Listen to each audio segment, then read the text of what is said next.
Welcome to today's episode of Pulse of Wisdom that are building and defending the family of God. Our title for today's Pulse of Wisdom is Part 2 in the series, How to Make Great Impact in the Year 2024. We'll carry on from where we left off yesterday, and a major verse yesterday, which you also use a lot as we go through the series, Luke chapter 14, verse 28. In the New Living Translation, it's written, "But don't begin until you count the cost. For who would begin construction of a building without first calculating the cost to see if there's enough money to finish it?" This is amazing. Well, yesterday we looked in great depth on the importance of vision and the importance of having a vision statement. It's quite important. And of course, the vision statement, we did that in great detail yesterday. Now, today we're dealing with something that's very important as well. For you to have great impact in the year 2024, is you need to do what is famously known as a SWOT analysis, SWOT, SWOT analysis, with the letters standing for strengths, weaknesses, opportunities, and threats. You need to look at, when you're embarking on anything, you need to ask yourself, look at things. What are my strengths? What are my weaknesses? These are things that are very important. You need to ask, those are very important questions. And you need to know what are the answers to that? What are the opportunities? What are the threats? We looked at, the verse was telling us about what you do in building the house. So we looked at the vision. Now, you have the vision for the house. But now, if you want to embark on the building project, you got to look at various factors. What are my strengths? Hallelujah. Strengths are areas where you excel in and have advantage over your peers or colleagues. See, strengths, you excel, you have advantages over your peers or colleagues, whoever else is there. So ask yourself, as I am bound, what are my strengths? You want to be honest with yourselves. What are my strengths? It's very important to know your strengths. I famously had a statement, somebody said, people, if you want to get better, you'll be amazed. Each one of us has been gifted by God. There's at least one area God has gifted you. If only that area where God has gifted you is a strength for you. It's a strength for you. The gift of God cannot be taken away from you. So that gift that God has given you is your strength. If only you would work on improving that strength that gift God has given you, you'll be amazed. I read an article once and they did some research. They say that if somebody improves 90% on the area of great weakness, it should probably turn out to about 5% improvement in performance. And then they said if somebody improves just 10% in their area of gifting, it will work out to 95% improvement in performance. What's that telling us? What are your strengths? God has a purpose for you and has designed you to fulfill your purpose in this life. Work to get better at fulfilling God's purpose for your life.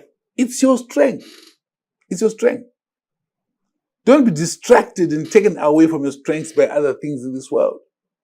Now, if you go to weaknesses, well, a weakness are specific parts of your life that leave you at a disadvantage and might probably need improvement. Now, you have a weakness. There is a disadvantage. Yes, you must aim to improve in your weakness. But don't be so focused in improving on your weakness at the expense of fulfilling God's purpose for your life. So, the areas where you are lacking, get some additional training. And additional training doesn't necessarily have to be a degree or a master's. In some cases it is. But many times you'll be amazed that just a 1-day course, 2-3 day course, 1 week or a few weeks or 1 month course. And some are available online and many are available for free as well. You got to ask yourself. How can you improve in your area of weaknesses? Because there's some weaknesses, if you don't improve in them, they can make you fail to function in your strengths.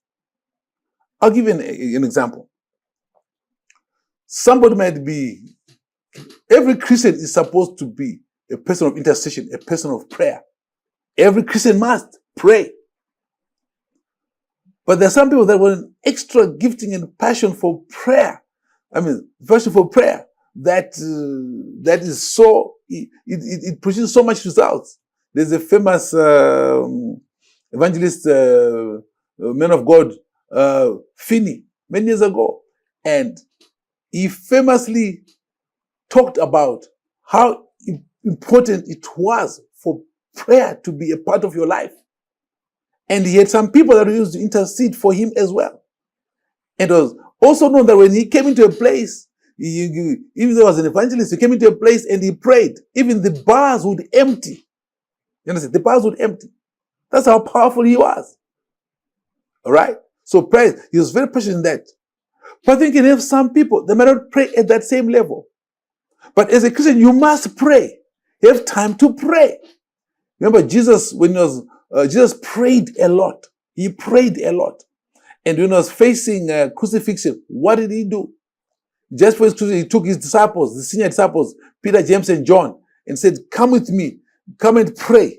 And he took them to a mountain to pray, and he left them at a place, and he went away to pray for about an hour. He asked them to pray for an hour. And they slept. 3 times they slept, they didn't pray. And Jesus put out, he wasn't expecting them to pray as he often and as much as he prayed, but he expected them to pray. Jesus one time prayed all night just to choose the 12 apostles. Now, on this occasion, for his arrest and crucifixion, he wanted Peter, James, and John to pray with him for just 1 hour, 3 times, for a total of 3 hours. And they didn't pray. And what happened to them? They fell into temptation. Because when Jesus said, people fall into temptation because they don't pray. Just said, pray so that you don't fall into temptation. So you understand that now. So you got to look at what are your weaknesses? And work on improving them. I would say to you, prayer is a must for every Christian. But there's a level that God wants you to pray at. It's an effective level. It's very important. It's very, very important that you got to ask yourself, what level are you praying at? Everyone must pray. Hallelujah. And as you pray, it will help you to make your gift that was given you flourish and produce tremendous results and have impact. You'll be impactful. Without prayer, you will not have impact, no matter how gifted you are. So you want to have impact 2024. Yes, focus on your strengths. Yes, it's important to pray.